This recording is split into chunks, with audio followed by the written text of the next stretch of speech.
everybody, it's Casey Williams. There are a lot of EVs on the market right now, but one segment almost no automaker has tried to go after is the three-row full-size crossover family vehicle. While Kia, Hyundai, and Genesis, all part of the same company, have made some really great EVs in the past. So it makes a lot of sense that when it came to making that three-row crossover, the Kia would be the place to go. And I think you're going to agree that the 2024 Kia EV9 GT line crossover we have this week is pretty cool. Let's give a look at it. The EV9 kind of looks like a Kia Telluride crossover and a moon buggy had relations, but I think it all works really well for this vehicle. Obviously a big panel across the front, plastic. You know it's an EV. Doesn't have a grille and doesn't need one. But the basic proportions and the look and the profile do kind of recall the Telluride. Looks like a next generation Telluride, if you will. I love these headlamps, the twin towers of LEDs here in the front, and the driving lamps. Again, just glistens and looks really cool. Looks very techy and very modern. Come around the side, the black 21-inch alloy wheels. There's actually covers on them too. And the black cladding. Again, gives a hint at off-road capability without actually providing it. I like the black down below too. It kind of breaks up the body lines, and the black at the top and the black rails. Again, all works really well together. The flush door handles. And you come down here, this is how you know this vehicle is different. There's your charge port right on the back. I think it's kind of cool. It's power opening. I think it's a little overdone, but it works okay. Press the button here to close it. Again, come around to the back. You see a lot of the Telluride. It feels like it's a little edgier, a little more modern, a little more crisp. But could be the next evolution of the Telluride. Power hatch. And this is what really sets the EV9 apart from most other EVs, especially the crossovers. There's space in here. There's not a lot of space for 2 extra passengers in the back. It's going to be kids. But you can pick up your kid at school. You can take their friends. You can, pick up their adult parents and put them in the back. So there's a lot of space here. The other thing is if you don't really need that third row seats all the time, very easy to put it down, pull it, flip it down. Now I need to move forward just a little bit. But there's plenty of space to get luggage in. The 2 middle rows also fold flat forward. So if you want to get bicycles, get big gear in, you go to IKEA, don't need to haul a bunch of stuff home, you have plenty of space for that. But one of the benefits of having a big body shell and a low flat floor is a lot of space in the back seat. I think it's pretty actually amazing how much space you have back here.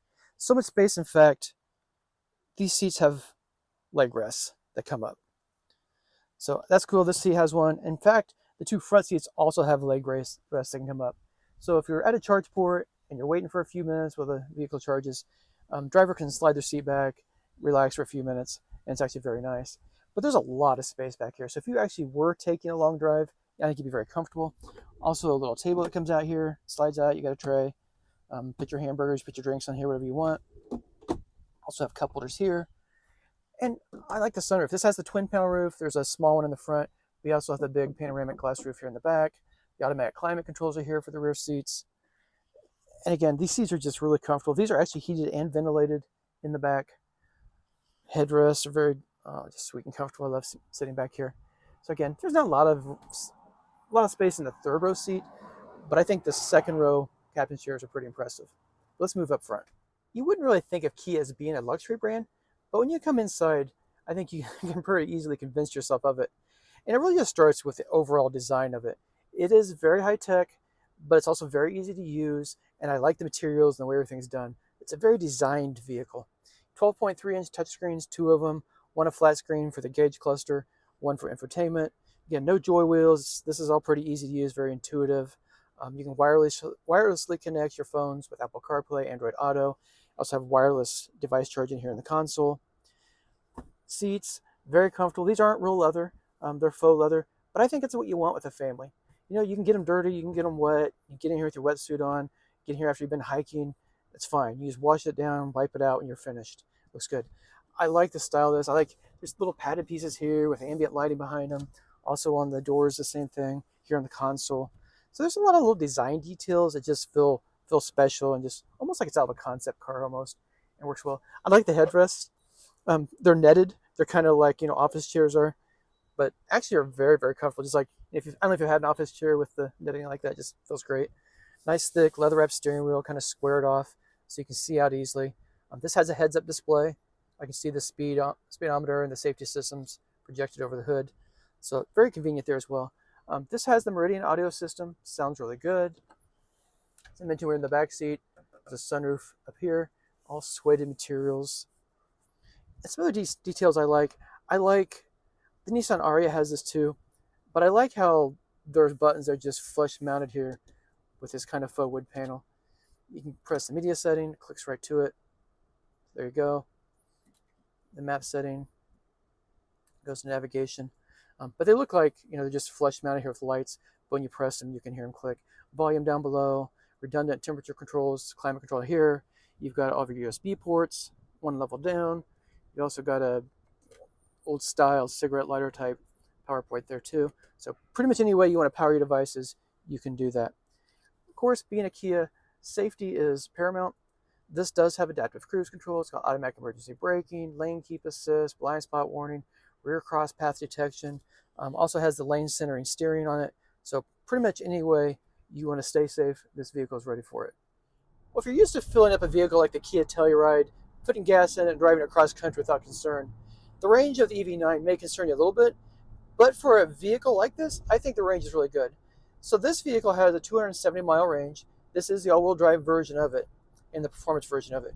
If you get the rear-wheel drive version of it, range is something close to 300 miles. If you drive this one with a very light foot, put it in eco mode, you can still get pretty close to 300 miles. And the nice thing about having a Kia is the recharge times are really reasonable. So you can charge from 10 to 80%, 25 minutes. You can add 100 miles range in about 10 minutes on a DC fast charger, which I think, again, if you compare that to other vehicles in this class, that's pretty quick recharge times. The fun part about this vehicle is it's pretty quick too. 0 to 60 in 4.5 seconds. I mean, there was a time not long ago that was Corvette kind of speed. So it's a fast vehicle. You got 3 rows of comfort. You get the family in here. It has a self-leveling rear suspension. So if you load this up, put a light trailer on it, it'll level itself back out. But it's really nice. So this week I had to go take my parents for a drive. I took my daughter up to my parents' house, and we went out to dinner and got on the interstate for a little while.